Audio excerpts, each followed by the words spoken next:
अस्सलामुअलैकुम। मोहम्मद अज़हर सिद्दीक अपने official YouTube channel के साथ हाजिर खिदमत है।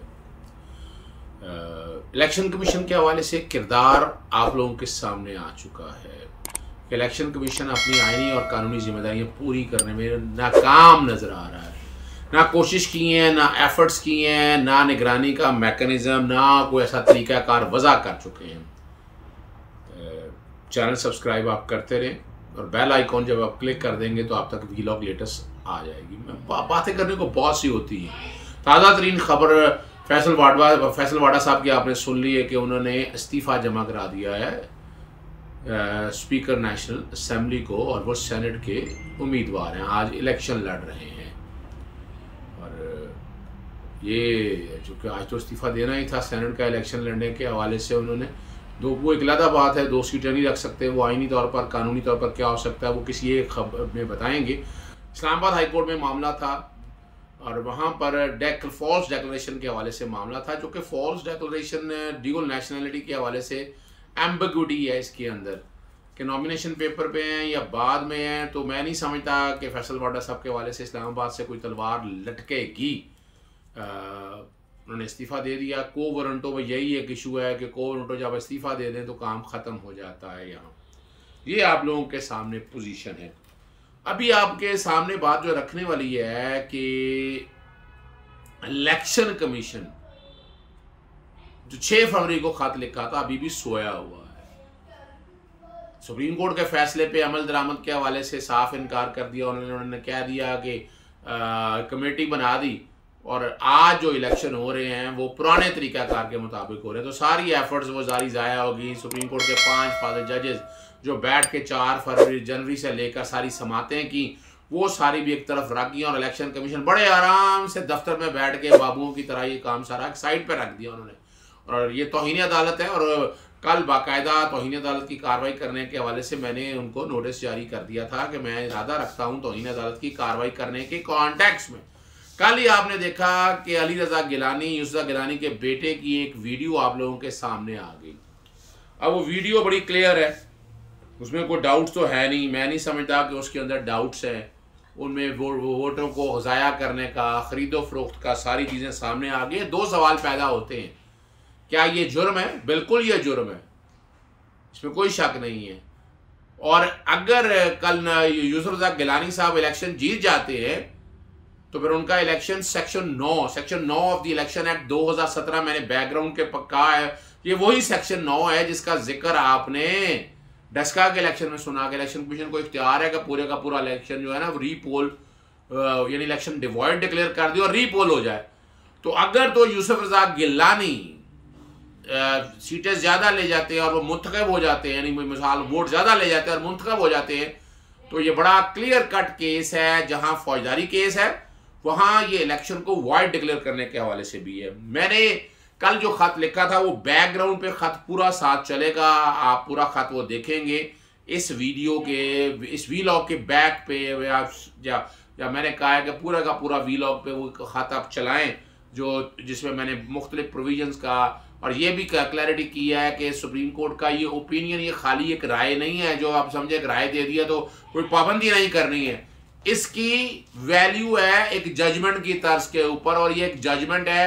और मैंने आर्टिकल 187 का हवाला दिया, आर्टिकल 189 का हवाला दिया, आर्टिकल 190 का हवाला दिया।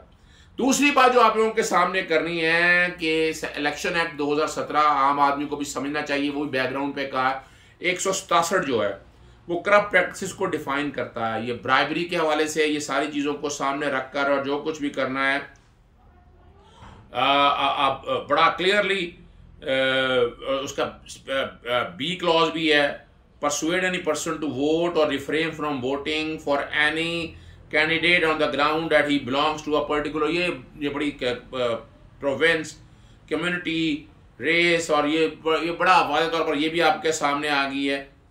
और उसके बाद 168 सेक्शन जो है ब्राइबरी से रिलेट है कि ब्राइबरी के कॉन्टेक्स्ट में वो लोग भी साथ जिन्होंने पैसे अगर लिए हैं तो क्या कसूरवार हो सकते हैं। और 170 है अनड्यू इन्फ्लुएंसेस, ये बैकग्राउंड पे मैंने कहा ये साथ साथ चलेंगे आपके।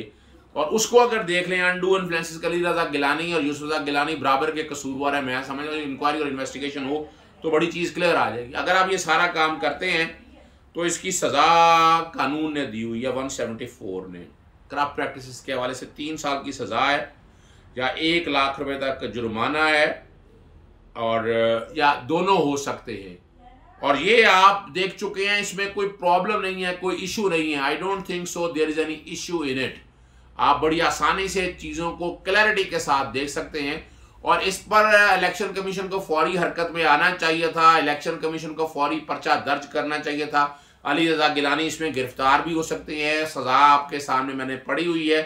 और ये नहीं होगा कि कल जीत जाएंगे, इसका उससे ताल्लुक है। ये फौजदारी जुर्म पहला है। फौजदारी जुर्म में ये नहीं है एक कत्ल का इरादा करें और कत्ल की नीयत से आप धमकियां दें, इस कॉन्टेक्स्ट में वो भी जुर्म है। और कत्ल हो जाए तो वो सब्सिक्वेंट एविट है बाद का।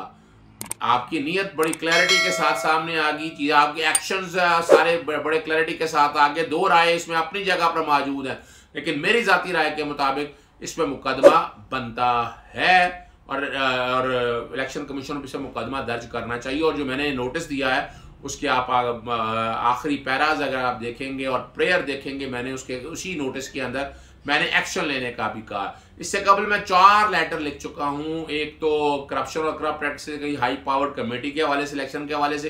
दूसरा आइन के आर्टिकल 62 और 63 पर अमल दरामद के कॉन्टेक्स्ट में मैं लिख चुका हूँ। मैंने ये सारी चीज़ें इलेक्शन कमीशन की कोर्ट में फेंक दी हैं। मकसद सिर्फ इनका इतना यही है कि रेगुलेटर एक आज़ाद और ख़ुद मुख्तार बने, इंडिपेंडेंट बने, उसे चेहरे ना नजर आए, वो एक आज़ाद और ख़ुद मुख्तार इदारे पे कॉन्स्टिट्यूशनल बॉडी कहा जाता है। कॉन्स्टिट्यूशनल बॉडी कहने से मतलब ये नहीं है, मिसाल के तौर पर अगर एडवोकेट जनरल या अटॉर्नी जनरल भी तो कॉन्स्टिट्यूशनल बॉडी। अब ये कहेंगे कि वो सबको फौकियत हासिल हो जाएगी, बिल्कुल ऐसी बात नहीं है। आपकी अदालतें हमेशा इनका रोल अबव रहेगा, और जो ये कहेंगी इंटरप्रिटेशन के हवाले से कहेंगी, और जो फैसला कहेंगे उस पर अमल दरामद करना है, तमाम इदारों ने करना है। इवन पार्लियामेंट को भी हदायत अगर कोई दी जाती हैं तो पार्लियामेंट ने उस पर अमल करना है। कानून साजी के हवाले से बड़ी जजमेंट मौजूद है। जब कानून बनाने के हवाले से आला अदालतों ने कहा, सुप्रीम कोर्ट ने कहा, बड़ी मिसालें मौजूद हैं। इलेक्शन में अमेंडमेंट के हवाले से कई कानून साजी, गुर्दों के ट्रांसप्लांट के हवाले से कई केसेस ऐसे मौजूद हैं जो रिकॉर्ड के ऊपर हैं। अब ये सारी चीज़ों को अगर आप आसानी से समझना चाहें तो इसमें दिक्कत कोई नहीं है, बड़ी आसानियाँ हैं। मैंने आपके सामने पोजीशन ये सारी रख दी है। और इलेक्शन अभी सेनेट का जारी है। गहमा गहमी आप देख रहे हैं, तमाम सियासी जमातों का अपने तौर पर कहना है कि वो जीत रहे हैं, लेकिन ये मुतनासिब नुमाइंदगी के प्रिंसिपल को अगर सामने रख कर देखें, जो जैसे आप पंजाब के अंदर जितनी सीटें बनती हैं वो आपके सामने ले ली हैं, वो वहाँ में जितनी बनती हैं, आप सूबों में जितनी सीटें बनती हैं, वो हर एक को अपने उसके मुताबिक लेनी चाहिए। उसमें कोई दिक्कत और प्रॉब्लम होनी नहीं चाहिए। मैं नहीं समझता कि उसमें कोई इशू ऐसा है या कोई ऐसी बहुत बड़ी कोई रॉकेट साइंस है। चीज़ें क्लियर मैंने आपके सामने रख दी हैं। अब बॉल जो है इलेक्शन कमीशन के कोर्ट में है। मैं दरख्वास्त दे चुका हूँ मुनीर अहमद एडवोकेट की तरफ से, वो बैकग्राउंड में आपने पढ़ ली होगी, देख ली होगी। मुतलका कवानीन भी मैंने सारे सामने रख दिए हैं। जो फौजदारी मुकदमात के कॉन्टेक्स्ट में मैंने वो भी चीज़ सामने रख दी है। और सेक्शन 9 भी मैंने सामने रख दिया है कि इलेक्शन कमीशन को इख्तियार है कि इलेक्शन सारे का सारा वाइड डिक्लेयर करने के कॉन्टेक्स्ट में। तो इसमें भी कोई एम्बिग्यूटी मैं नहीं समझता कोई है। आप और अगली जो बातें रह गई हैं वो इंशाल्लाह जो मेरा नेक्स्ट वीलॉग आप सामने आएगा, मैं कोशिश करूंगा वो आपके सामने रख सकूं। इतनी सी मैंने गुजारिशात करनी थी आपके सामने। मैंने सारे लॉ भी रख दिया, क्लियर भी कर दिया आपके सामने, और इलेक्शन कमीशन का रोल भी लग दिया। मैं बिल्कुल इलेक्शन कमीशन के रोल से मुतमिन नहीं हूँ। मैंने वो रीजंस भी बता दिए हैं, उसमें कोई डाउट नहीं है। इजाज़त दीजिएगा। बहुत शुक्रिया। अस्सलाम वालेकुम।